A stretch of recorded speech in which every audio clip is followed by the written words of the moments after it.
Vous écoutez À la Une, le podcast qui vous fait décrocher la une des médias avec l'agence Prestance. Ce podcast vous offre les trucs et astuces des relations presse pour faire la une des médias avec un nouveau journaliste à chaque épisode qui nous délivre ses conseils. Bienvenue dans ce podcast qui va vous faire décrocher la une des médias. Merci Frédéric d'être avec nous aujourd'hui. Merci à vous. Donc nous allons parler des interviews et vous allez nous donner les trucs et astuces pour réussir les interviews. Et on compte bien sur nous aussi, sur vous, pour nous offrir des petites anecdotes et des choses que vous n'avez jamais réellement pu dire à vos porte-paroles. Alors, Frédéric, je suis ravie que ce rendez-vous soit avec vous aujourd'hui parce que c'est pas rien quand même, 38 ans au Parisien. Et oui. Et je suis allée chercher les chiffres. Aujourd'hui, le Parisien, c'est 21 millions de lecteurs chaque mois, donc sur la version numérique et la version papier. Et le Parisien, parmi les quotidiens, est en deuxième position après Le Monde et avant l'Équipe. Tout à fait. Donc c'est vraiment, et pour nous, en tant qu'attaché de presse, c'est vraiment un média de référence. D'ailleurs, pour la petite anecdote, souvent, quand on obtient un article dans Le Parisien, on a une reprise dans des grands médias nationaux qui vont, les journalistes nous disent qu'ils vont aller puiser souvent leurs sources. Très régulièrement. Dans Le Parisien. De tout temps. Alors, je ferme cette parenthèse et on va rentrer dans le vif du sujet de l'interview. Déjà, ce que j'aimerais savoir, c'est, d'après vous, qu'est-ce qui a changé ces 20 ou 30 dernières années dans l'interview, la manière de mener, ou comment, pour vous, en tant que journaliste, vous avez vu les choses évoluer au niveau de l'interview? Déjà, les médias ont évolué. Le papier s'était imposé au siècle dernier. Il disparaît tout doucement, il faut bien le reconnaître. On est passé sur les Internet, réseaux sociaux. Donc par le passé, il y avait davantage de présence et de confiance. On avait des liens particuliers avec les autorités, avec les services de secours. Et tout ça nous ouvrait des portes beaucoup plus facilement qu'aujourd'hui. Aujourd'hui, on est plus dans l'immédiateté. Les journalistes doivent réagir vite. Je ne vais pas dire pas toujours bien, mais de façon moins fouillée. Il y avait plus de temps par le passé pour aller étoffer un article, un sujet, lui donner des encadrés, des aperçus, des focus. Et aujourd'hui, il faut faire très vite. Tout doit être en ligne de façon rapide. Et on perd peut-être un petit peu, je pense, en qualité, en fond. Et il y a aussi les journalistes qui nous disent ce qui est compliqué, c'est qu'ils doivent aussi bien produire du contenu qui est le cœur de votre métier, donc rédactionnel, aussi bien pour le web et la version numérique, mais en plus, la plupart des journalistes doivent aussi créer du contenu vidéo, parfois, tout à fait. photo. Ce sont les Rémi Bricas de l'information maintenant. Ils font tout en même temps. Moi, la première fois que j'ai fait une vidéo, c'était lors d'une grève de gardiens de prison à la maison d'arrêt de Liancourt. Et je m'étais dit, pourquoi pas. Donc j'avais dans la main droite l'appareil photo parce qu'il fallait immortaliser l'évacuation des gardiens par les gendarmes, avec le sourire bien sûr. Et j'avais tenté par la main gauche de faire une vidéo. Ça remonte à une vingtaine d'années. Donc c'est vrai que maintenant, il faut faire très vite et faire tout en même temps. C'est pas évident. Alors, au niveau de l'interview, pour nous, il y a deux types d'interviews. Il y a effectivement l'interview qui est celui généré par l'attaché de presse ou par le service communication d'une institution qui va vous solliciter en vous proposant un sujet. Donc nous, on le fait dans le cadre du communiqué de presse qui est informatif, qui dit, voilà, on vous propose ce sujet. Et là, donc, du coup, ce sujet vous intéresse et ça génère une interview. Et puis, il y a le deuxième cas de figure où c'est vous qui, lors de la fameuse conf de rédaction du matin, où on vous dit, tiens, Frédéric, il y a ce sujet-là qui est sensible ou pas. Et je souhaiterais que tu le traites et que tu puisses interviewer les personnes pour pouvoir faire un papier. Donc, dans le premier cas de figure de l'interview, qui pour nous est plutôt confortable, puisque nos porte-paroles ont les éléments de langage qui se trouvent dans le communiqué de presse. Donc, dans ce cadre-là, comment vous menez l'interview et quels conseils vous pourriez donner à la personne que vous allez interviewer pour que cette interview se passe le mieux possible et surtout génère le plus beau des papiers. Ne pas tomber dans la facilité. Alors, c'est vrai que ça, c'est la partie confort. Vous avez sollicité le journaliste, la personne est déjà bien préparée grâce à vous, et là c'est relativement facile. Le journaliste vient, donc il est à l'écoute, et si la personne a bien préparé son sujet, ça doit très bien se passer. Dans l'autre cas où le journaliste vient solliciter l'interlocuteur, que ce soit un problème de crise ou un sujet qui est commandé dès le matin par le rédacteur en chef, c'est non pas plus dangereux, mais il faut être plus vigilant quand même. Alors, avant de passer sur la version 2, je reviens sur la version 1. On l'a déjà vécu ensemble, puisque pour tout vous dire, Frédéric est aussi avec nous quand on organise des média trainings. Et vous disiez lors d'un média training que ce que vous attendiez de votre interlocuteur, c'est qu'il réponde à vos questions et surtout qu'il ne parte pas dans tous les sens. Et c'est vrai que nous, on forme à la prise de parole devant les journalistes et on précise à chaque fois au porte-parole, restez sur le sujet. Et vous aviez l'air de dire, si vous me le confirmez, que ça vous agaçait quand un porte-parole commençait à partir dans tous les sens, et c'est compliqué d'arrêter quelqu'un, alors qu'on vient pour un sujet, que vous êtes pressé. Est-ce que vous le confirmez ? Bien sûr. Il y a un sujet, on vient, se déplace pour un sujet, et on n'a pas le temps en fait d'en traiter d'autres. Donc il faut vraiment être bien informé, ne pas déborder, s'être renseigné auprès des services, si c'est une entreprise, pour bien maîtriser tout ce qu'on va délivrer, et rester centré sur le message essentiel. Ce message essentiel, en fait, il va démarrer avec l'interview. Pour se greffer dans l'esprit du journaliste, et il va conclure l'interview aussi, parce que il faut effectivement, lors du terme, toujours soigner sa sortie, comme au théâtre, et aussi revenir sur le sujet pour lequel on a sollicité le passage d'un journaliste. Ça, c'est important, quoi. Et nous, ce que l'on conseille, c'est de donner des chiffres, des données chiffrées, de bien les avoir préparées en amont, parce que ça, c'est hyper important, parce que les chiffres, ça ne s'invente pas, et parfois, on a des porte-paroles qui les inventent, et pour nous, après, c'est un peu compliqué. Ah oui. Une fois que c'est sur le web, on essaie de les faire changer, parce que parfois, il peut y avoir des erreurs de zéro sur des chiffres d'affaires, et ça peut être catastrophique. Mais dans la panique de l'interview, ça peut être le cas. Donc nous, on demande vraiment aux porte-paroles de préparer des données chiffrées, et ça donne du volume pour après l'article qui est paru. Vous confirmez ? Absolument. Je dis toujours que je suis un homme de lettres qui adore les chiffres. C'est ça. Et c'est vrai que les chiffres sont parlants. Les chiffres peuvent permettre de faire des infographies dans le journal, sur le web, de montrer des courbes, des tendances.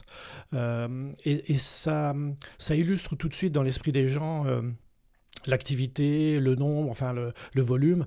Les chiffres sont quand même très importants. Alors effectivement, il ne faut pas se tromper, parce que ça peut créer un souci quand même.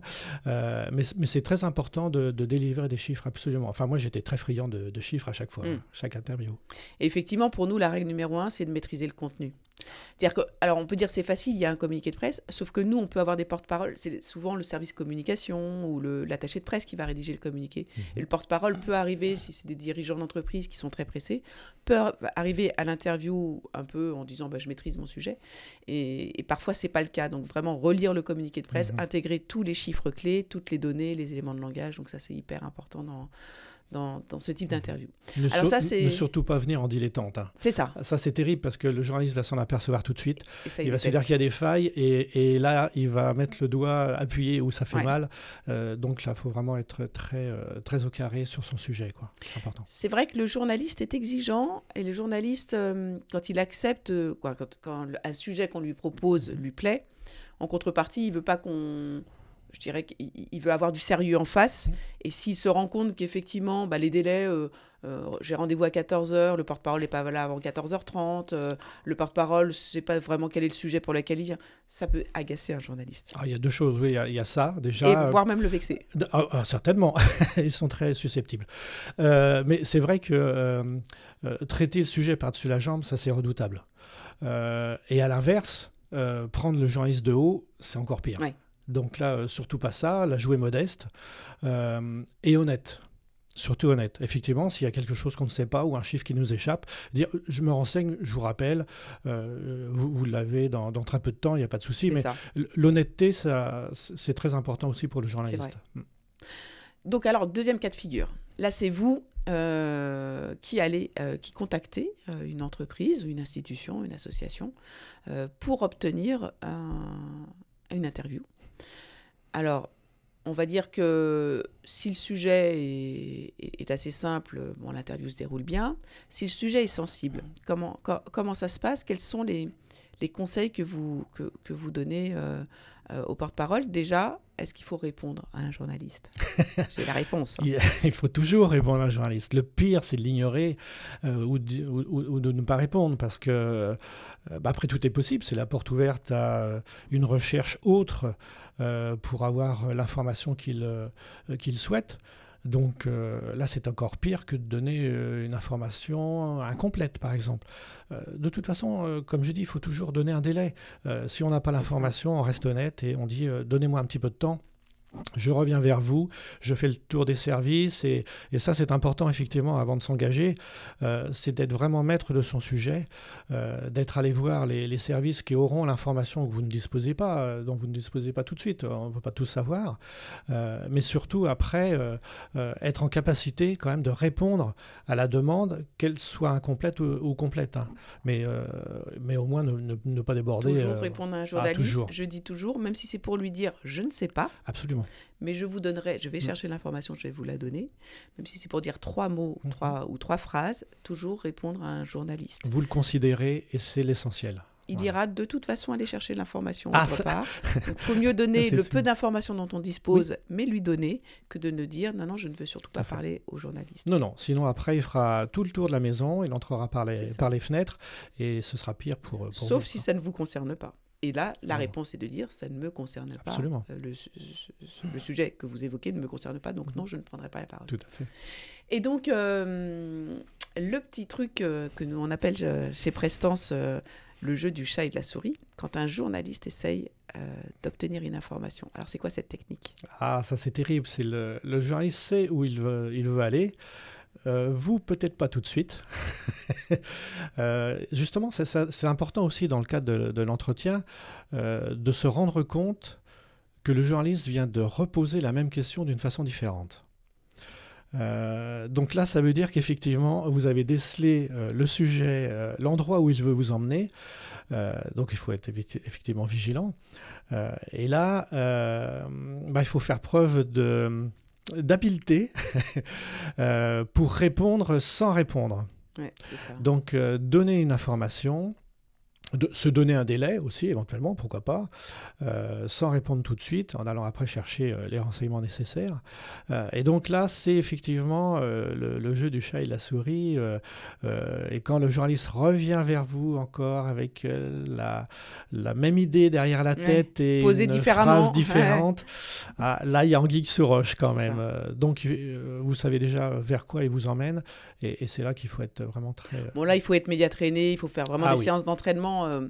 C'est pas si simple à faire. Alors moi, je dis toujours, écoutez France Info le matin avec un politicien qui est média traîné, on se rend compte, cette technique-là, on la voit, mais quasiment systématiquement. Et une première question du journaliste, et la réponse, et la même question un peu différente, et la réponse un peu différente. Puis au bout de la 3e fois, le journaliste se lasse et il passe à autre chose. Et donc là, c'est gagné pour le porte-parole. Il a réussi à ne passer que ces éléments de réponse, à noyer le journaliste. Et, bon, ça, il faut un peu d'entraînement. Et ça, c'est une technique qu'effectivement, vous savez bien employer. Frédéric, on arrive à la fin de ce podcast. Moi, j'aimerais qu'on puisse repartir avec trois tips, 3 choses très concrètes. Qu'est-ce qu'on doit retenir d'un interview réussi? Quels sont les 3 conseils que vous pourriez donner à un porte-parole pour que son interview soit réussie? L'essentiel, c'est le message. L'information que vous souhaitez passer. Donc le message essentiel, on l'annonce dès le début de l'entretien et on conclut l'entretien avec ce message. D'accord. Vraiment pour boucler, vous êtes venu pour ce sujet-là et vous repartez avec ce sujet-là et cette information que je souhaite faire passer dans la presse. Donc bien rédiger les éléments de langage, tout à fait. bien les connaître et introduire et conclure avec ces éléments de Voilà, langage. ça c'est Ok. c'est vraiment bien Premier carré. conseil. Après, surtout, ne pas négliger le journaliste. Il faut le connaître. Alors, ça peut être quelqu'un de connu. Donc là, on peut jouer un peu sur la corde de la confiance sans aller trop loin. Ça peut être un journaliste inconnu. Donc là, c'est une découverte. Ou ça peut être en plein été un pigiste. Et là, Exactement. il faut être très accessible. Être vraiment au plus près de sa compréhension, qu'il puisse bien saisir, et là faire peut-être un petit tour d'horizon, rappeler l'entreprise ou la collectivité, son activité, quelques chiffres. Les chiffres, c'est aussi important. Donc ça, c'est aussi important, bien connaître le journaliste, enfin essayer d'évaluer le Deuxième journaliste. type, c'est hyper important parce qu'effectivement, on ne va pas s'adresser de la même chose si on a un journaliste qui a 30 ans d'expérience, si on a Voilà. un pigiste qui est là Tout à fait. qui ne maîtrise pas le contenu du sujet. Mhm. Et donc ça, nous, on le fait pour chacun de nos clients avant la prise de parole. On va donner déjà le média, donner précisément quand on ne connaît pas, parce qu'il peut y avoir des médias qu'on connaît plus ou moins. Donc le média pour lequel travaille le journaliste. Le journaliste, qui est-il ? Quelles sont ses attentes ? On les connaît précisément, la raison pour laquelle il fait cette interview et les angles qu'il veut traiter, et les derniers articles qu'il a pu rédiger pour qu'on se rende compte du ton qu'il emploie, des sujets qui l'intéressent. C'est vraiment hyper important. Et ça, c'est valable d'ailleurs, c'est un conseil qui est valable pour toutes les prises de parole en public. On doit s'adapter à chacun des publics qui se trouvent en face, et on ne va pas dire la même chose en fonction de la personne ou des personnes qui se trouvent en face de nous. Donc, deuxième conseil. Et donc, le dernier ? C'est ne pas négliger le journaliste, être honnête. Surtout ne pas essayer de l'enfumer, de ne l'emmener jamais en bateau. mentir. Nous, on Voilà. dit, on n'est pas obligé de tout lui dire au journaliste, C'est mais ça. ne jamais mentir. C'est ça. Parce que si un journaliste se rend compte qu'on lui a menti, là, ça peut... Alors déjà, pour nous, en tant qu'attachés de presse qui sommes au quotidien avec les journalistes, déjà, on perd notre crédit. Mais après, le journaliste peut, entre guillemets, se venger. Et il n'aime pas ça du tout. Ça peut arriver, effectivement. Non, il faut être honnête, reconnaître si on ne sait pas, et puis dire On le qu'on se dit, tout renseigne. simplement. Voilà. À partir du moment où il y a de l'honnêteté entre les deux interlocuteurs, le dialogue passe bien. Il y a pas de, Nous, on le voit effectivement parfois sur des plateaux télé où là, on est en direct. Moi, je préfère que mon client, même en direct, ne donne pas un chiffre qu'il ne maîtrise pas, en disant, écoutez, là, je n'ai plus le chiffre en tête. D'ailleurs, je pourrais vous le donner plus tard, plutôt que de donner des informations qu'on ne maîtrise pas, parce que là, ça peut être catastrophique. C'est tout à fait proscrit de donner un chiffre à la louche comme ça qu'on ne maîtrise pas. Non, vaut mieux ne pas le donner et décaler, mais prévenir qu'on va le donner très rapidement. Exactement. Tout simplement. Merci Frédéric. Merci beaucoup. Merci Véronique. De rien. Ça y est, c'est fini pour aujourd'hui. Rendez-vous pour un nouvel épisode à la Une avec un nouveau journaliste qui nous délivrera ses conseils pour faire la une des médias. C'était À la Une, le podcast qui vous fait décrocher la une des médias avec l'agence Prestance.